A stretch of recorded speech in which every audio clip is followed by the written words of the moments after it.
Bismillahirrahmanirrahim. Assalamualaikum warahmatullahi wabarakatuh. Jumpa lagi teman-teman analis syariah.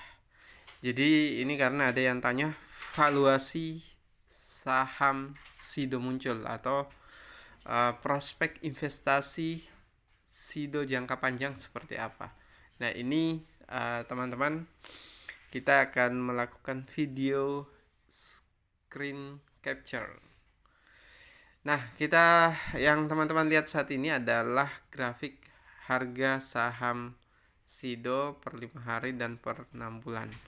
Nah, kita lihat maksimalnya saja per 5 tahun. Jadi, kalau dikatakan bahwa apakah saham SIDO muncul masih layak untuk investasi saham jangka panjang, kalau menurut saya prospeknya tetap masih layak. Hanya saja teman-teman, kita butuh untuk melihat valuasinya. Jadi kalau ada yang cari analisa saham SIDO, ini hanya review teman-teman. Untuk lebih lengkapnya bisa melakukan analisis yang lebih mendalam lagi. Nah, kita review dulu dari grafik. Teman-teman bisa lihat dari tahun 2017 sampai 2022 saat ini, landainya itu tetap naik dan dalam jangka panjang terus uptrend. Jadi teman-teman kalau membeli saham ini dengan syarat bahwa kinerja SIDO tetap bertumbuh dari waktu ke waktu, maka saham ini masih tetap layak untuk investasi saham jangka panjang. Terlebih karena pada saat ini teman-teman bisa lihat grafiknya lagi turun, bisa dipantau lagi. Kalau dia masih terus turun, jangan dibeli dulu sahamnya. Tapi kalau dia sudah mulai sideway atau mulai naik grafiknya, maka teman-teman bisa melihat mempertimbangkan untuk mulai membeli saham SIDO kembali. Tapi dengan harga 705, apakah sudah murah atau tidak? Nah, kita lihat di laporan keuangannya teman-teman. Nah, kita lihat dulu di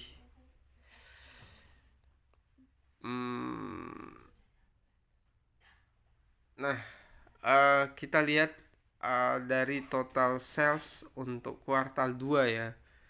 Teman-teman bisa lihat ini 1,6 triliun dibanding dengan kuartal yang sama di tahun sebelumnya, tahun 2021 itu hampir sama, turun sedikit saja.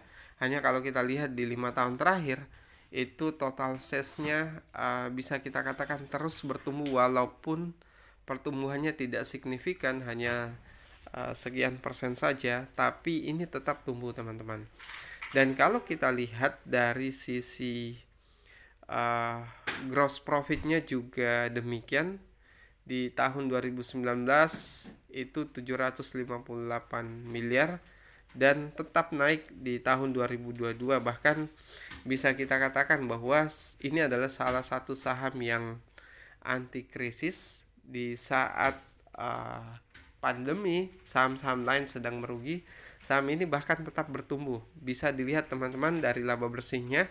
Net income-nya di tahun 2019 374, bahkan di tahun 2020, 2021 dan yang terakhir 2022 sekalipun tampak turun dibanding 2021, tapi kalau kita bandingkan di 5 tahun terakhir itu tetap tumbuh di saat banyak perusahaan-perusahaan yang merugi di masa pandemi.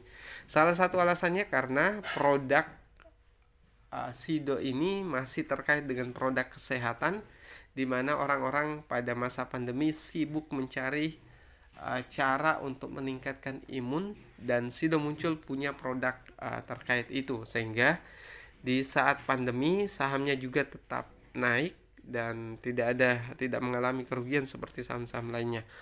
Nah, kita lihat di bagian sisi PBV-nya saja. Jadi biar lebih return on equity-nya.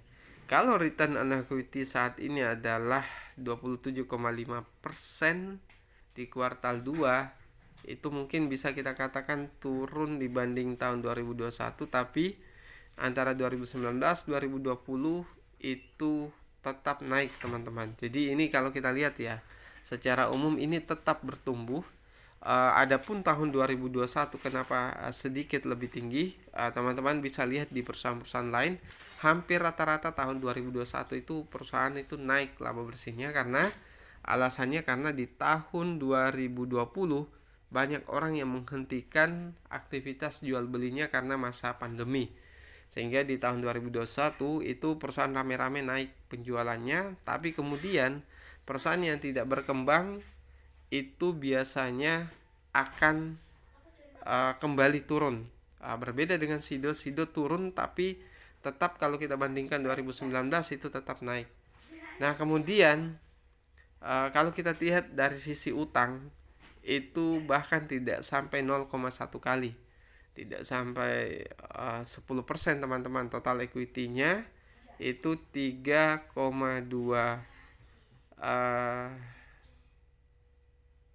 triliun, sedangkan liabilitasnya itu 337,1 miliar. Nah, kalau kita bandingkan antara valuasi yang saat ini adalah 6,5, sedangkan PBV-nya yang tertinggi itu bisa sampai 9,3, dan yang standarnya sebenarnya di PBV 5, sekian.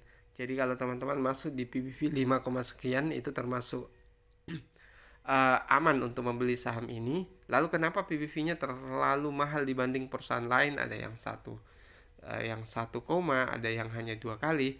Teman-teman harus tahu bahwa ini adalah saham konsumer, di mana biasanya itu dihargai antara 2 sampai 3 kali dibanding dengan return on equity-nya. Maksudnya apa? Biasanya saham-saham kalau return on equity-nya itu hanya 10%, itu bisa dihargai dengan PBV 1 kali.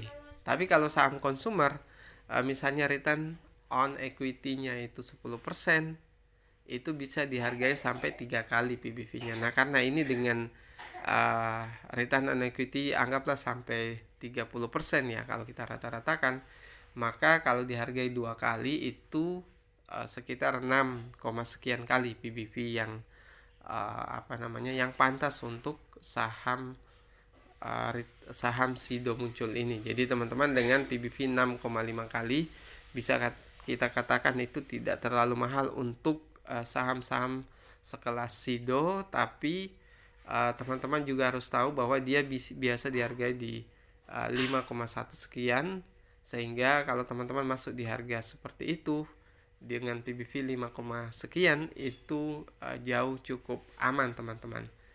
Oke, mungkin itu yang bisa saya sampaikan. Kalau ada pertanyaan silahkan komentar di bawah, dan kalau suka video ini silahkan share ke berbagai sosial media. Sekian dari saya. Assalamualaikum warahmatullahi wabarakatuh.